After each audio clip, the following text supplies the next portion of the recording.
Hey everyone, quick announcement before today's video. This Friday, May 19th, I'm going to be live streaming the final analysis of the series at 1 p.m. Pacific Daylight Time. There's going to be a Q&A session at the end. I'm going to be analyzing the last chorale, and I'll go into some of the data that I've collected from all of my analyses so far. I think it's going to be a fun time. I hope I get the opportunity to chat with some of you live. I know that there are some people who watch every single episode, and if you've supported me along the way, thank you so much. And if you're just encountering the channel now, thank you very much as well. I hope that the channel can be of usefulness to you, and I'm looking forward to seeing you on Friday if you can make it. Thank you so much for watching.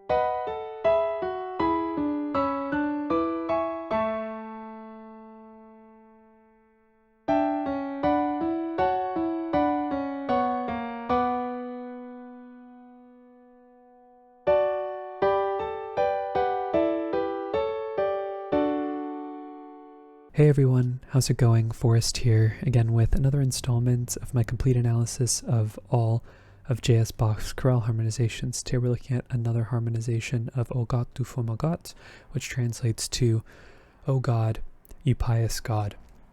Relatively straightforward chorale. There are some unique incidental chords that we see in between harmonies that we'll find on the harmonic rhythm.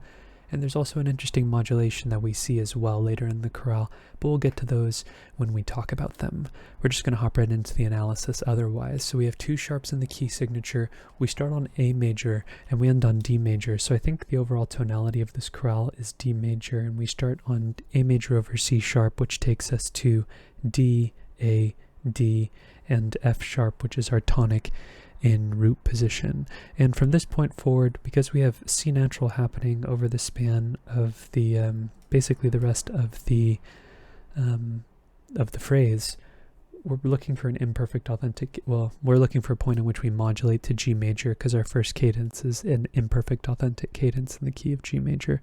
So on the next beat we get another D major chord. We have D, F sharp, A, and D. No need to reanalyze. A little delayed neighbor tone here in the bass before we get D, F sharp, D, and A, which is also our tonic in root position, but it also happens to be our 5 chord in the key of G major, with this passing 7th being a C natural on the end of the beat. It's kind of an indicator that either we're tonicizing the next chord or we've modulated, which I guess ipso facto are kind of the same thing. It just depends on how the rest of the phrase is going to be interpreted. And in my opinion, we're in the key of G major, so we're going to keep it there. We also have a little neighbor tone here in the tenor before we get B, F sharp, D, and A. Kind of an interesting chord here because we are getting ready for a cadence in the key of G major, and this does sound like an authentic cadence. So even though you could potentially analyze this downbeat here, or sorry, not this downbeat. I refer to it as a downbeat because it's on the harmonic rhythm, and there's also harmony or just a like harmonic input and data on the end of the beat as well. So I call it the downbeat as opposed to the upbeat, but that doesn't really make too much sense unless I explain it. But I think this B is an accented non-chord tone.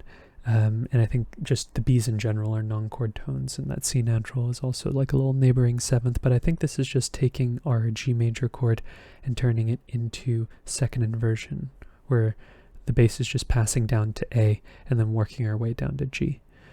So I think it's just a second inversion chord, a D major chord, which is still operating as our dominant, and then we cadence on G major, G, G, D, and B. Kind of an interesting cadence. We've seen cadences like this in the past. I guess technically speaking, you could analyze this if you're literally referring to the harmony on the beat as a 3/7 chord, but it would be kind of unusual. I think that because the contents here do largely add up to a D major chord, we could analyze it as a D major chord. But moving to the next phrase, we are going to head back to the key of D major at the beginning of the phrase because we see C sharp happening on the downbeat, the actual downbeat of the next phrase. So the pickup leaves us with G, G, D, and B again. No need to reanalyze in the key of G major, but in the key of D major, this is now our 4 chord. And then we get G, A, C sharp, and E, which is A7 over G, 5-4-2, little neighbor tone here. And we would expect this to resolve to some type of D major chord, probably in first inversion, and that's exactly what we're going to get. We get another iteration of the same chord before we get there, though, so we don't need to analyze. This G is a chord tone, of course, so we don't have to mark it, and then we get F sharp, A, D, and A, 1-6, so 4-2 resolving the way we would expect, passing tone in the bass, and then we get kind of a similar situation to how our previous cadence was, where the dominant sort of gets confused with this accented non-chord tone here, where it's actually C sharp, A, E, and G, which would be 5-6-5, A7 over C sharp, and then we get D major, or just sort of this D major mix, because we have a 9/8 suspension over the bass, which is really common over root position tonic triads, D, A, E, and F sharp. That gets turned into first inversion on the end of the beat with F sharp, A, and the resolution to the suspension here. So I'll go ahead and write first inversion on the end of the beat. We then get A, D natural, and E, a 4-3 suspension over the bass. And this is actually a copyist's error here, I think. That's not a dot, and what this should actually be is a that doesn't look quite right because it's below the A and I'm trying to write C. But it should look something more like that, where it's resolving down by step here to resolve it. It'd be really interesting if the suspension were omitted, but no, it's actually not omitted. It just got forgotten in the MIDI file, and it's something I did not catch. But the C sharp here with the G, the A, and the E actually turns this into a 5-7 chord, because by the time we get the resolution to the 4-3 suspension in the alto, G gets introduced in the tenor. And we would expect that to resolve to our tonic D major, D, F sharp, A, and D. Okay, moving to our next phrase, we get kind of an interesting cadence here, where I think it's an imperfect authentic cadence, but there's something unusual happening on the and of the last beat. So the pickup is another D major chord, D, D, F sharp, and A. No need to reanalyze. And then we get G major, G, D, G, and B, which is our 4 chord. Passing tone in the bass, neighbor tone in the alto, which actually coincidentally gives us a G minor 7, oh my god, B minor 7 over A, which would be a 6-4-2 chord. I think this is more of an incidental chord than anything else, because 4-2 chords typically resolve down by step in the bass. That's like the bare minimum thing that they do. The 7th just usually resolves down in 7 chords in general, and the fact that we're seeing it resolve up, this is a chord that I've been noticing more in the chorales recently. But yeah, it's kind of interesting that the chord incidentally works out this way. But then we get our 4 chord again, B, D, G, and B. It just happens to be in first inversion this time. So I think this 6-4-2 chord, like I said, or rather like I've said in the past, the inversion of chords that are a byproduct of subdivisions, so chords that happen on the and of the beat, they're really not as important as the inversion of chords that happen on the harmonic rhythm, because if they're a byproduct of passing tones and otherwise non-chord tones, if the bass moves, it could put it in kind of an unusual situation like this one, where if we hold this chord to the same standards that we would expect to see in chords that we see on the harmonic rhythm, we would see a lot more deviations from what we would expect the chord to do. So take with a grain of salt chords that are on the and of the harmonic rhythm, or just off of the harmonic rhythm in general. Sometimes they operate the way we would expect, other times they don't. In fact, a lot of the times they don't. But afterwards we get G, which is a chord tone here, and this little non-chord tone here, which is E, which technically takes our 4 chord and turns it into a 2 chord in first inversion.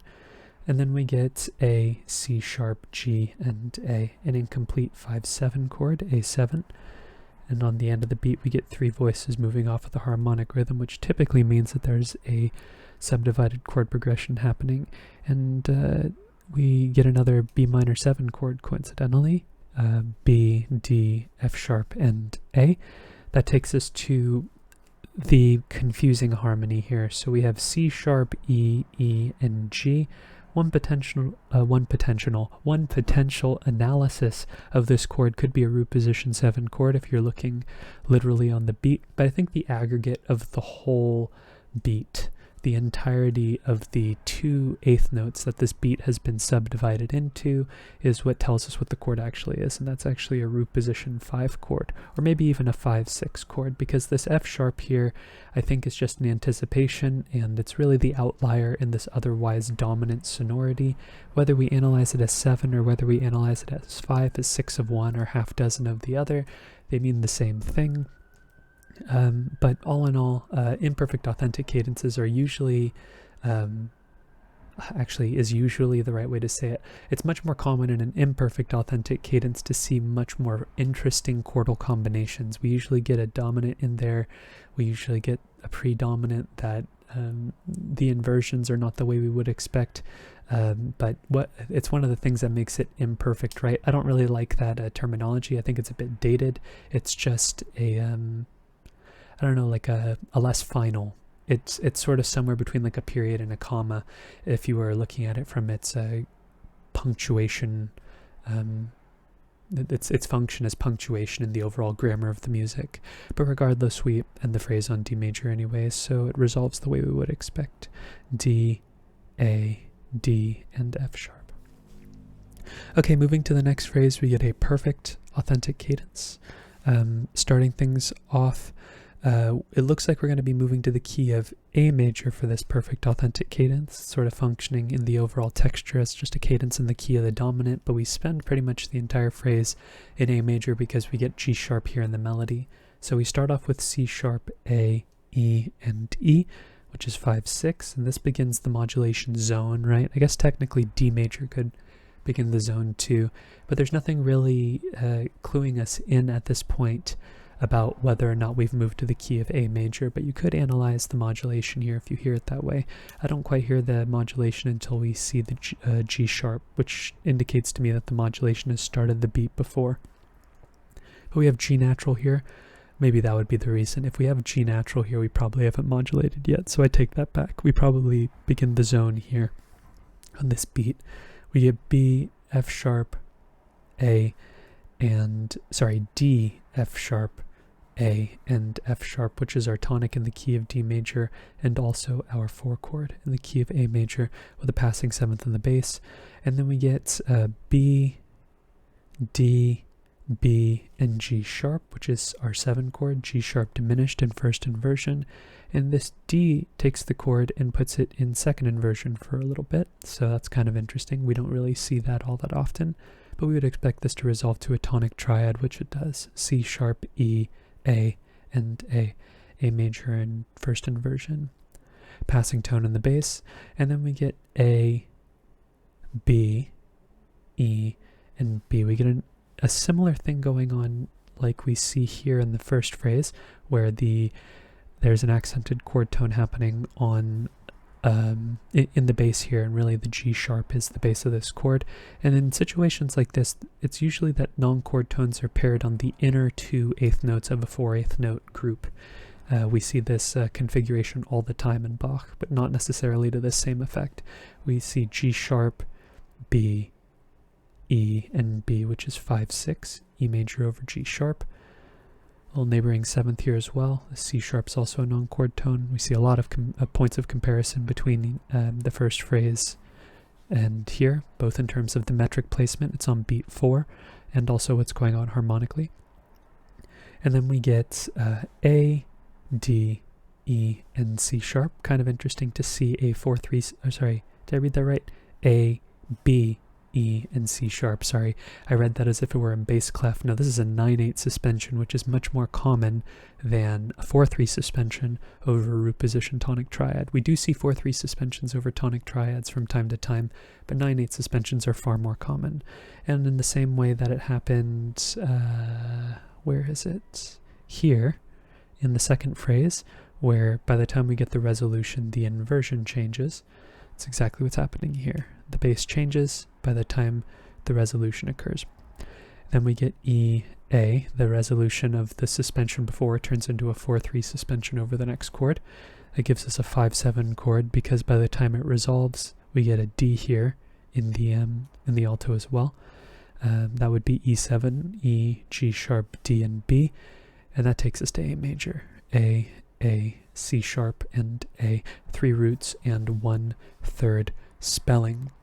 Okay, moving on to the next phrase, we get a similar, I guess, chordal framework to what we saw at the beginning of the chorale, where we get an imperfect authentic cadence in the key of G major, and we basically start things off in the key of D major as well, so we get this mid-phrase modulation, just like we did at the beginning of the chorale. If you haven't watched my videos in the past, I've been using the term mid-phrase modulation to describe a phrase that starts in one key and ends a phrase in a different key. So usually when Bach modulates, like let's say for example this phrase here, the second phrase, he will modulate to that key and stick with it. But if he starts a phrase in a different key than the previous phrase and then modulates again, I've been calling that a mid-phrase modulation, and that is less common than seeing phrases that stick with the key that it modulates to from the advent of the phrase. So we start off with an A major chord. We don't need to reanalyze it in the key of A, but in the key of D, it is our 5 chord with the passing 7th in the bass. And then we have F sharp, D, F sharp, and A, which is our tonic triad in first inversion, D major over F sharp. Passing tone in the bass, passing tone in the alto as well, before we get D, F sharp, A, and A, which is just taking our D major chord and putting it in root position, but with C natural going on here. Looks like we're moving to the key of G major from this point forward, and it is now our 5 chord. So we sort of have a chain of dominance going on here, with D being a dominant, A being a dominant, and then D being a dominant. But the only reason we know that they're operating as dominants is because of the naturalization of the 7ths. So G sharp is turning into G natural, C sharp is turning into C natural. But at that point we're in the key of G major, which is the final key of the phrase. We then get B, A, and D. Kind of an interesting resolution here. I think you could make the argument that there is some type of G major idea going on here, but it never quite hits the mark in terms of, what chords are happening. There's an idea here that maybe this A is a 7/6 suspension. In fact, I am going to say that that is part of what's happening here. We do have like a 7/6 suspension going on here. Yeah, I'm going to say that if you wanted to analyze this as a 3/7 chord, you could, because of the 7/6 suspension. And no, I'm actually going to say that even though that is a 7/6 suspension, it's going to be one of the cases where the chord is actually including the 7/6 suspension, and we get a new chord by the time it resolves. So we have an incomplete B minor 7 chord here, which is our 3 chord in the key of G, kind of operating as a substitute for 1/6, and then G and E as well are all non-chord tones. That would give us C major 7 afterwards, C, B, G, and E, which is 4/7 in the key of G major. And we would expect that to take us to 5 in anticipation for our cadence, D, A, G, and D. This G being a 4/3 suspension over the bass. We know that 5 is being implied, but we get this F sharp here, which is, that F sharp is the resolution, but on the end of the beat we get D, D, F sharp, and C. So maybe there's an implied 7th going on here, because by the time we see it resolved, we get an incomplete 5/7 chord. You can analyze it as 5 or as 5/7, depending on whether or not you feel like this A being replaced by another D makes enough of a difference for you to analyze it as much. But regardless, it's some type of dominant sonority. And then we get G major, G, D, G, and B, tonic triad in root position. And herein lies the most interesting modulation in the chorale, probably the most interesting talking point in the chorale. So we get a phrase in the key of A major, which in and of itself is kind of interesting, coming from the key of G major. If Bach were to modulate using his standard operations, modulating from G to A is possible. They have D in common. What else do they have in common? They have B minor in common. They have chords that are in common with one another, so even though it's a distant key, Bach can do it with perform the modulation with like a slick common chord. But we actually get a direct modulation to an unexpected key, which is E major, which sort of sets the next phrase up for the same relationship of keys that we saw in the previous phrase. So assuming that we start in the key of E major here, we have B, D sharp, F sharp, and B, which is B major. That's our 5 chord in the key of E major. And this is a direct modulation, but also a very distant modulation. E major has 4 sharps in the key signature, and G major has 1 sharp. So that is a very distant modulation, more than what we would typically expect. And my brain right now is not latching on to any other direct modulations, or really any modulations that have extended beyond 2 neighbors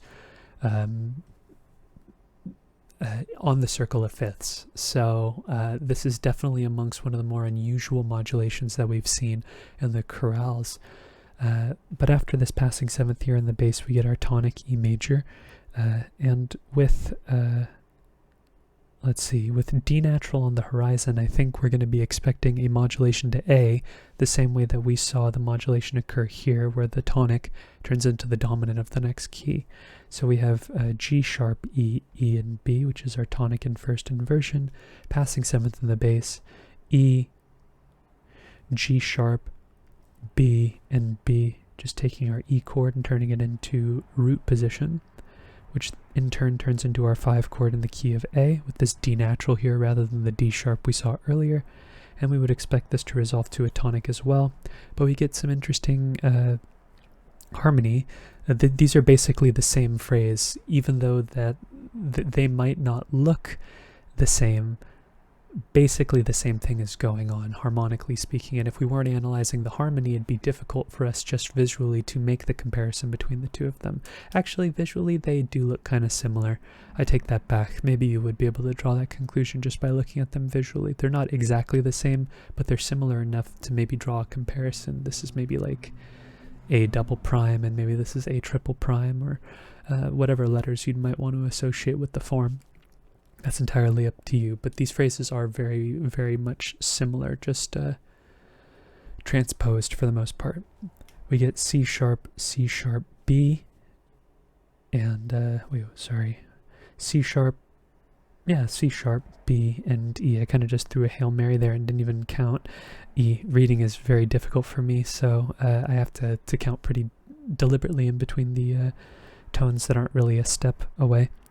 So this is an incomplete 3/7 chord that moves to our chord on the next beat, which is D, C sharp, A, and F sharp, another 4/7 chord, D major 7, which we would expect to take us to our 5 chord, E, E, G sharp, and C. This one we get an anticipation here, which kind of confuses the harmony. I'm just going to call this a 5 chord. We could call it a 5/7 chord as well if you're ever so inclined, but I don't think it makes too much of a difference whether we include the 7th or exclude it. The way the melody resolves here is a slight point of contrast between the two phrases, but regardless, they resolve to the same chord anyways. A, E, A, and C sharp, tonic triad, root position. And yet again, we get another imperfect authentic cadence, which draws another point of contrast here. These two phrases are different from one another, but we are going to get a modulation to the key of B minor here, where we cadence on the submediate. But I don't think we move from the key of it's actually kind of difficult to say. We start off here with C sharp, E, G natural, and A, which is already indicative of the fact that we've modulated and this would be like some type of A7 chord, which makes me feel like we're in the key of D major to start things off. So I am going to say that with the G natural here. We're going to say that this is maybe a direct modulation to the key of D. You could also say A is a common chord. It's really kind of articulating the same thing, but this D is an accented non-chord tone. This is some type of 5-6-5 chord, or some type of 5-6 chord, which in turn takes us to not D major. The lower voices would have us believe we're going to D major, but instead we get B minor, D, D, F sharp, and B natural. So 6-6 as a substitute for 1. We then get F sharp, C sharp, F sharp, and A natural. If this were an A sharp, I'd be inclined to say that we were in the key of B minor by this point. But if you hear this as B minor by this point, you could say that this is a minor dominant, which would be another interesting talking point. But it doesn't quite sound that way to me. It kind of sounds like inverted D major at this point to me. So we have our 3 chord F sharp minor, which is interesting. A bit of a transitive progression, as I've been calling them in previous videos, where it goes against the grain of the cycle of falling fifths, and instead the roots are up a fifth from one another or down a fourth, depending on how you look at it.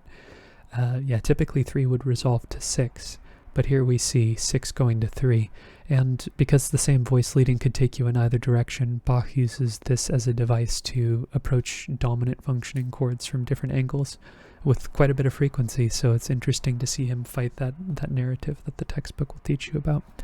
But after this passing tone on the bass, we get D, D, F sharp, and B again, which is 6-6. This progression here makes me feel like this F sharp is kind of functioning as a dominant, and really these are minor chords, but it really is difficult to say. It doesn't really feel like the melody is all that B minor like in the first place, and it's really the other voices that are forcing the B minor perspective, which creates chord progressions like these. But regardless, I'd say that this analysis is accurate. It's just a different take on everything, and really until this A sharp here in the bass, it's difficult to know whether or not we have moved to the key of B minor.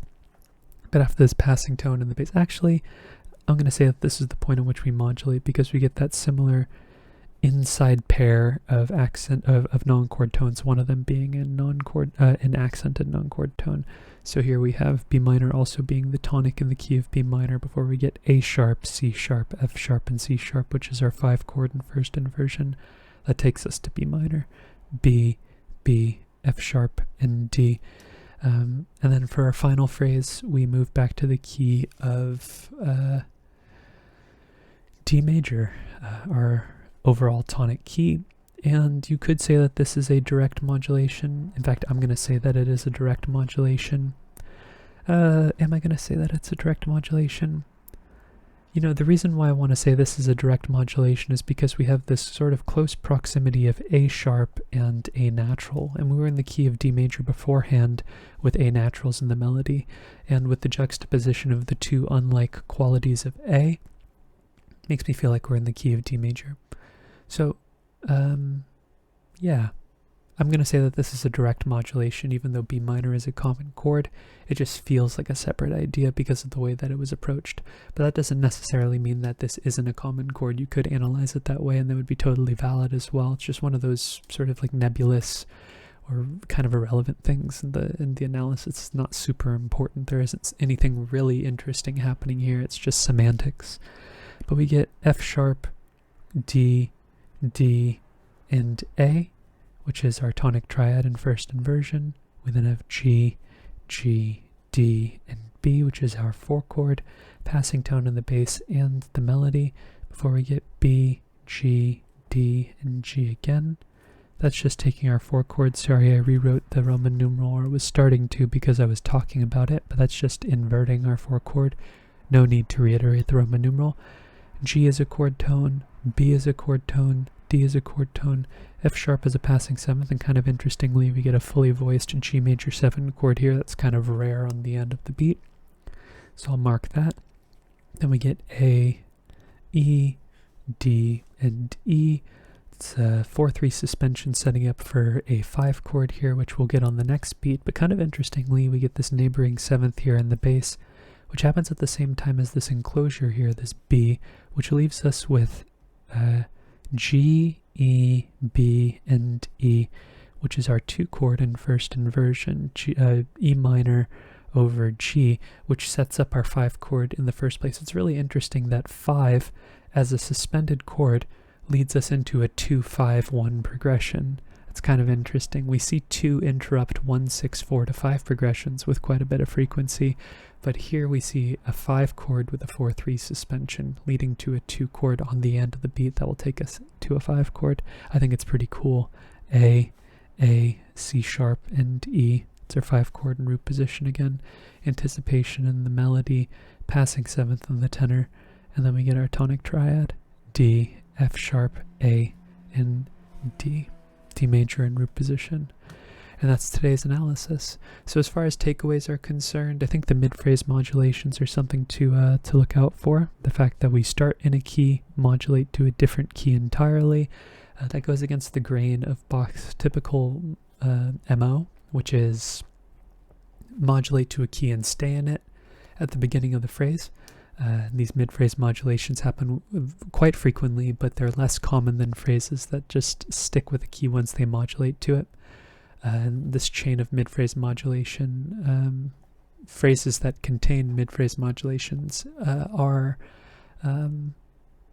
they're quirky. It's less common to see more phrases that have mid-phrase modulation than don't. So that's definitely a takeaway for me personally, maybe not for you. But the distant modulation, I think, is the biggest takeaway here. The fact that we move to the key of E major from the key of G major. I think you can make the argument that we start off in the key of A major with a secondary dominant as well. But I think, if it's the first thing we hear and we hear like narrative material in the key of E, why not just analyze it that way? If it were placed anywhere else in the phrase, maybe not. But the fact that it's the first thing we hear, I think it's kind of interesting. So I think with those takeaways in mind, I'm going to cap the video off on those thoughts. If you're interested in following me along on the journey to analyze all of Bach's chorale harmonizations, feel free to subscribe to the channel and hit the notification icon. Thank you so much for watching the video and supporting the channel by doing so. I look forward to tomorrow's analysis, and I hope you take care.